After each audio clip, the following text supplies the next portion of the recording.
So here we are again, Rachel. We've been gone for a while. We missed 1 week. It seems like more. Well, I think in the realm of recording, sometimes we record a bunch and then we aren't around for a while and then we record a bunch. But in terms of the listeners, we skipped 1 week and we're back. All of a sudden we're back. And there were very good reasons for skipping a week. Besides the number of concerts that we had 3 sold-out shows in a row, which is unusual for the Opera House. It was a blast. This weekend was the best. It was a blast. They were great shows, 3 great shows. And in addition to that, the mailings and the postings for the new season went out. Yeah, we decided to just do it all in 1 week. So Wednesday, the 11th, our new season went on sale, which we're going to talk about in just a second. Thursday, the 12th, we had Roger McGuinn from the Byrds, which was sold out and amazing. And to have a legend like that tell his stories on our stage is remarkable.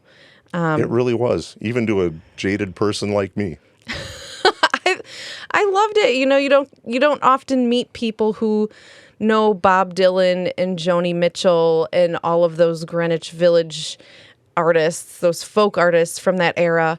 And like, we've gotten the privilege of getting to know a couple of them. Yes. So, you know, and Roger, I don't want to give away his stories because those are for him and the folks who were at the concert. That's the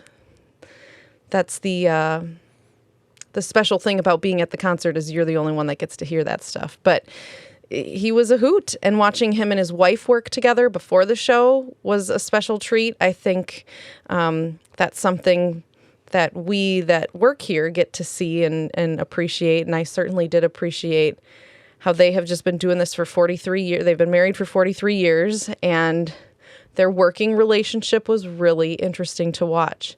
And hashtag relationship goals, I gotta say. I was like, you guys figured it out. She's an integral part of the performance from top to bottom. I loved her. And I loved him, and the audience loved them. So yeah, that was Thursday. And then Friday, Saturday, we had Paul Thorne, which that show we've been waiting 2 years to put on. I don't even think I have the words to describe how good it felt to finally do that and how like over prepared we've been to have that show. It was, well, you were there. It was special. It was great. The audience was like so excited to be there after 2 years of waiting. And the band was too. Those guys are great. Yeah, they're a bunch of good guys. They like Green Lake. They like Thrasher. So that felt good to hear and to see them again. So yeah, that was the whirlwind of last week, and now we're on to the whirlwind of this week. But before we get to that, let's talk about our new season. Let's talk about the new season, because that was part of the whirlwind. Yeah. So as always, we've got a variety of genres. We've got something for everybody. And we're shocked at how fast these tickets are selling for these shows already. I mean, it's been a week, not even a week. They've been on sale. And some shows are already, half sold out. Isn't that incredible? That's a good problem to have. I feel like we haven't had that happen very often so quickly. So I guess this is the PSA. If you want to come to one of those shows, do it. So yeah, we're starting off with Corky Seagull at the end of May, and then everything from the end of May till the end of the year is on sale. Let's see, what ones stick out in my mind? All of them. Alley Cats. Well, that's at the very end. The Alley Cats. That's notable. They've been away for a while too. They're one of 2 holiday shows, and we'll be excited to bring them back. But over the summer, I would say Marsha Ball. That one is selling quickly. She's blues, Texas style blues. We've had her before. It'll be good. And so those tickets have been flying off the shelves. Off the internet shelves. Their little electronic wings. Yeah. Albert Cummings is another blues name that is going very quickly. And of course, Max Weinberg. He's coming in October. And the Max Weinberg Jukebox. Yeah, that show was incredible. So we had him in October. We're going to have him again this October. Coincidentally, October 22nd, the same exact date as he was here last time. What are the chances? It's kind of weird, but it was one of my top shows to attend, just in the fact watching how much fun the audience had. And working with an artist like Max Weinberg was super cool too. So those three come to my mind. Like if you have a thought that you might want to come, get those tickets now. But there's a lot of other incredible things. Some things that we're bringing for the first time. The Suffers. I don't know if you've ever... I'm looking forward to that. Literally every song I listen to, I'm like, get more excited about bringing them here. Yeah. And everybody in the office, the first time they listened to him was like, dude, this is going to be a cool show. Yeah, it'll be a great show. And I think it's one of those shows that probably it's not likely to sell out because not everybody knows that name. But it's one of the ones where if you're in the audience, you're going to look around and be like, why didn't this sell out? Because this is a great group. Right. Lots of horns, funk, soul, R&B. I don't know. Do you have any... I think People Brothers Band was a little bit of a warm-up for this in a way. Yeah. They're not the same thing, but in a way. Yeah. People Brothers plus horns. Right. Like that. Yeah. Yeah. I mean, eight people on stage. It's going to be a big sound, very great music. It'll be good. And there's a lot of other stuff, and we'll talk about it week to week as it comes up, but one of the things that was so exciting was releasing a season that was completely new. For the past 2 years, there have been reschedules. There have been canceled shows. There have been not a lot of opportunity to book something like that hasn't been on our schedule before. There have been low-capacity shows. There have been outdoor shows. There's been all sorts of scrambling around, trying to make the brand name remain relevant and active when it's difficult to do these things. Yeah, which I think we accomplished. I think it Mission was, accomplished. As someone who's not on staff, I will say that the staff did a tremendous job with that. And I will also say that it was very fun to do. Figuring that stuff out maybe in the moment wasn't the most fun, but all of the things we did were cool, and some of them we're going to probably bring back because they were so cool and successful. Yeah. But this season is back to what we would normally be doing, and it feels really good. It does. Even this crazy weekend felt really good. We all survived it, and at the end we're smiling, and seeing the smile on the audience face is probably, that's why we do it.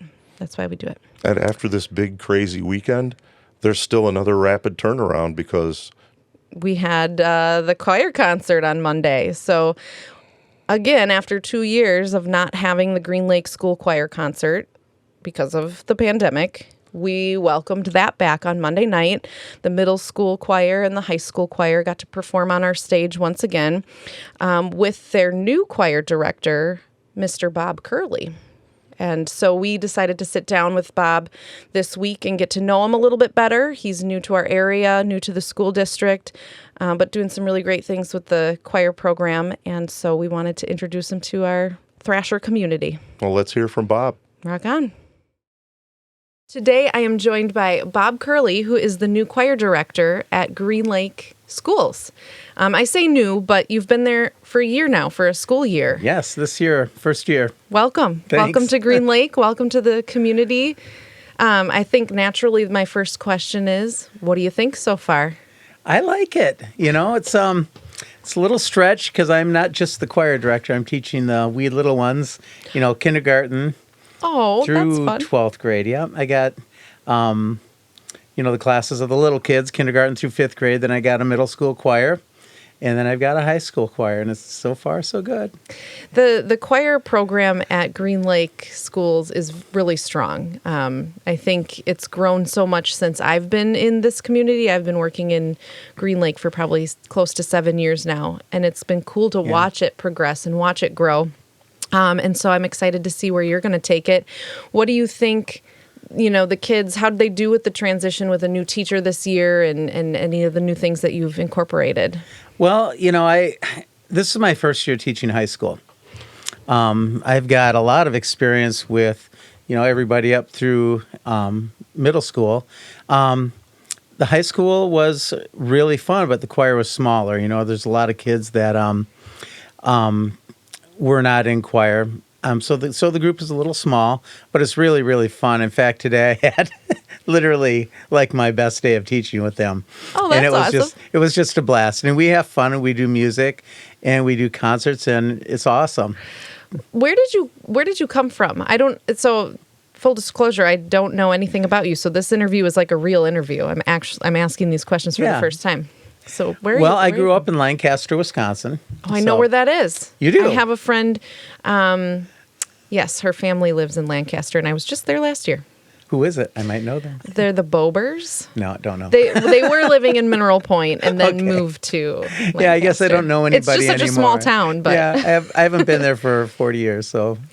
So where were you teaching before you came? Oh man, I to taught Green Lake? all over Dane County. I taught in Madison and Monona, Wanakee, Sun Prairie.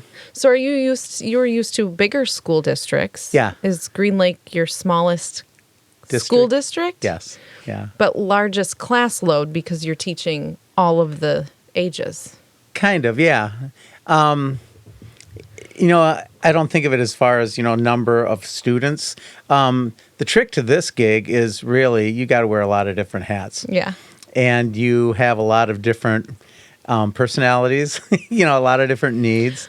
And to be responsive to all those different groups can be challenging. But Yeah, I'm sure your role with the little kids is much different than it is with the older kids. With the older kids, you're like a mentor and a role model and a coach. And with the little kids, it's just more of like, let's keep you engaged and on task. Kind of, but not exclusively, right? Right. Yeah. So you'll be having a choir concert here at Thrasher. We're so excited about the return of the choir concerts to our space after a couple years off due to COVID. And it was awesome the other day when you came to your first concert at Thrasher, when you came to Socks in the Frying Pan. Right. And I could just see how excited you were. You were like picturing this choir concert in the space already. Yeah. I was really surprised at how cool it is here, and I was especially thinking, and not only spring, but those holiday concerts, are just going to be really nice. And the place has a really nice glow to it during the holidays. I mean, it does all the time. It's got a nice ambiance, but there's just something special about a holiday concert at Thrasher. Yes. So the concert will be the high school students and then also the middle school students. Yes. I think we've only ever had the high school, so I'm looking forward to adding the middle schoolers in and seeing what they can bring.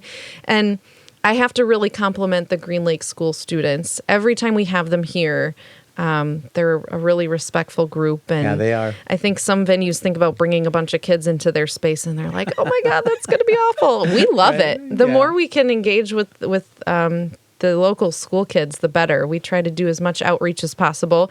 And that's something I'm looking forward to working with you on as well, is doing some more artist-student engagement and building that program too. We would love it. It's a good year to get back to things like that too. Yeah. After being away from each other and isolated Absolutely. and distanced and all that stuff. I know. It feels really good to be coming back. Yeah. The other story I want to tell, or the other thing I want to talk about, is the other day you came in to look at the space and talk about the concert, and you saw our Steinway. And you did one of the things that I love when people do, and it doesn't happen all that often. You were like, can I play this? And then you did. Yeah. And I kind of like being this audience of one when somebody's like, can I check out this awesome piano? And then I just get to witness beautiful music and this spontaneity. So thank you for doing that. Sure. And come back anytime. Yeah, I don't get many chances to play nice pianos like that, so that was great. It was really fun. I've had a couple of moments where people have done that, and then they're always really memorable. So that's on my list. So you'll be coming to another concert here. You're coming to see Corky Siegel. Yes. He will play the Steinway, so you'll get to see it in action, which will be good. And I'm sure you and your wife will be at many more concerts here. We sure hope. Yeah, that's one of the things that I was really excited about when we moved here. I saw Thrasher, and I said, this looks like a cool venue. And then we went over to Town Square, and we started, learning about the Opera House and everything. And then when I actually came on board to the school, I started asking people about it, and they said, yeah, we used to have concerts there. And everything. So Well, naturally, we want you to be here as much as possible. I mean, it only makes sense that Yeah. musical people in our community need to be here. So I also am curious about your personal background in music. Right. You know, obviously, we talked, you played the Steinway, so you know how to play music. Yeah. Do you play piano regularly? Do you play other instruments? Are you in a band? well, yeah. Yes to all of that? Yeah. I started out as a guitar player when I was 10, listening to my brother's 8-tracks and reel-to-reels, and kind of was influenced heavily by that music. I mean, there wasn't even an FM station in my town until, like, I was in middle school. We used to listen to WLS out of Chicago. So took to guitar right away, started playing professionally when I was 14. Decided to be a music major my senior year of college, and had to learn piano. So I started playing so started that's playing when you- piano when I was 21. Yeah, Wow. yeah, that was hard. Challenge. You're really good at it, though. Yeah, well, you get a lot of practice in the classroom, but and I've played in bands for a long time. But I have a new project with my wife, and my wife's name is Celine, and our friend Mike. We have this band now called Curley and the Key. We're for real. We're playing. Oh, and cool. So we're looking for opportunities around here, to just kind of play. And What kind of music do you play? we are, I would call ourselves a decade band, true variety, but things that, can stand on their own acoustically. Okay. Everything from the Beatles to the 70s hits to, more of the contemporary songs. So Well, what a perfect place to talk about this. So Yeah. anyone listening, if you're looking Yes. for a band for something, now you know. yeah, Curly and the Keys. that's right. Curly and the Key. Oh, and the Key. Yeah, okay. the Key. The other thing I've started asking out all my guests Yeah. is what's on your playlist this week? Tell me the name of a song or a band that people may not know that you're like, check them out. I know, I'm always putting people on the Check spot them about out. it. Well, the song that is really on my mind a lot is a song that was featured in the movie Oh Brother, Where Art Thou? I'm a Man of Constanzaro. Oh, And yes. I think more people might know that one, but it's well, on that my doesn't matter. It doesn't have to be a song no one's heard of. It can be a Right. version. And so the reason that that's on my mind is that we're doing it for our high school concert. Yeah. It's kind of a guy's feature. And we're going to ask, Jason's going to play, and his son is in the choir too. And I've got some surprises with that song. So we're really doing some creative things with it. And kids are having a blast. So that's a song that's been on my mind. All right, Man of Constanzaro. Yeah. People, put it on your playlist. Yep. Listen to it on the way to It work. was done by Allison Krause's band originally, Yes. Union Station, and just an amazing group. In the movie, George Clooney fakes singing it. So George Clooney does not sing, but he looks like he does in the movie. So Well, and a lot of folks have covered that over the years. It Sure. is a really, really great song, but that version is the classic. yeah, it is, Until Green Lake School Choir does it. and it's going to be remade. Then it's the new classic. It is. Well, awesome. I wanted to have you here and introduce our community and our listeners to who you are and what you're doing for our community. Thanks for bringing music here. I appreciate it. I love Green Lake, and a little bit of a transition coming from the city, but we're settling in. So. But hopefully a good transition. It because, is. Like, It is. you can't get more beautiful than this peaceful little place. That's right. Thank you. Thank you, Bob, and we'll talk to you soon. Thanks.